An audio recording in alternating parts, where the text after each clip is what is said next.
छोटे से गांव में एक बड़ा परिवार रहता था। घर के मुखिया थे राम प्रसाद जी। उनके 5 बेटे थे और समय के साथ पांचों की शादी हो गई। इस तरह घर में 5 बहुएं आ गई। हर बहू का स्वभाव अलग अलग था। एक बड़ी बहू समझदार। बड़ी बहू बहुत समझदार और जिम्मेदार थी। वो घर के काम को अच्छे से संभालती और सबको साथ लेकर चलने की कोशिश करती। 2 दूसरी बहू मेहनती। दूसरी बहू बहुत मेहनती थी।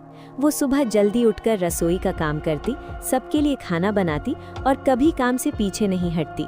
3 तीसरी बहू चतुर। तीसरी बहू बहुत चतुर थी। वो मुश्किल परिस्थितियों में भी तुरंत कोई न कोई समाधान ढूंढ लेती। 4 चौथी बहू दयालु। चौथी बहू का दिल बहुत दयालु था। वो घर के बुजुर्गों की सेवा करती और गरीबों की भी मदद करती। 5 छोटी बहू थोड़ी आलसी थी। छोटी बहू थोड़ी आलसी थी। उसे काम करना ज्यादा पसंद नहीं था और वो अक्सर बहाने बनाती रहती थी।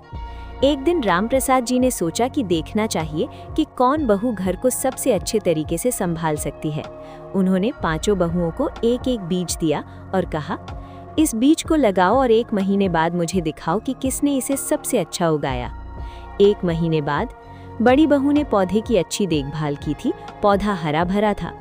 दूसरी बहू का पौधा भी अच्छा था क्योंकि उसने रोज मेहनत से पानी दिया। तीसरी बहू ने पौधे को धूप और पानी दोनों सही समय पर दिए। चौथी बहू ने अपने पौधे के साथ साथ दूसरों के पौधों की भी मदद की। छोटी बहू ने बीज लगाया ही नहीं और खाली गमला लेकर आ गई। राम प्रसाद जी मुस्कुराए और बोले, घर भी इसी पौधे की तरह होता है। जो इसे मेहनत, समझदारी और प्रेम से संभालता है, वही परिवार को खुश रख सकता है। छोटी बहू को अपनी गलती का एहसास हुआ। उसने मेहनत करना शुरू किया और धीरे धीरे वो भी अच्छी बहू बन गई। सीख: परिवार में खुशहाली के लिए मेहनत, समझदारी और आपसी सहयोग बहुत जरूरी होता है।